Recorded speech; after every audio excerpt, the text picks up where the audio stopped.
नौजवानों की तंजीम आसरा चैरिटेबल ट्रस्ट बेंगलुरु के पसमानदा इलाकों में पेशवा खिदमत अंजाम दे रही है। मोहम्मद नदीम और उनके साथियों ने मिलकर आंखों के अमराज के लिए मुफ्त तिब्बी कैंप का इनेकाद किया।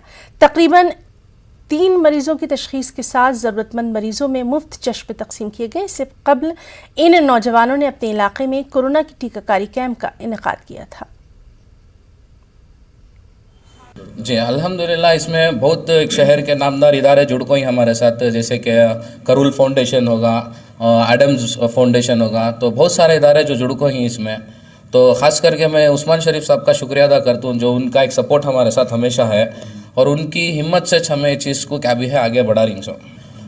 हमारे एनजीओ का थॉट चीज़ क्या है, humanity is marriage, love is my religion. तो कोई भी धर्म हमना इम्पोर्टेंट ऐसा नहीं कि हमें ये धर्म को इम्पोर्टेंट नहीं देना, बोल को हमें हर धर्म को लेकर काम कर रही है चीज़ में रहा है। यहाँ पर ज़रूरी है कि चश्मे का लेने के लिए लोगों के पास पैसे भी नहीं है, इसलिए चश्मे फ्री दे रहे हैं। तो अल्हम्दुलिल्लाह चश्मे आप लोग लेके खुश हो रहे हैं। अल्हम्दुलिल्लाह क्या कामयाब रही और हमारी भी सेवा आईसीआई एके राय हॉस्पिटल की हमारी भी सेवा, हमें भी दिल से खुश हुआ है कि इतने लोगों का आज हम ट्रीटमेंट कर रहे हैं। आज यहाँ पर डॉक्टर तारिका अपनी खिदमत अंजाम देने के लिए और मेरे साथ और 2 ऑप्टोमेट्रिस्ट आए हैं, वो सभी खुशी हैं कि आज की इस कैंप को देखकर।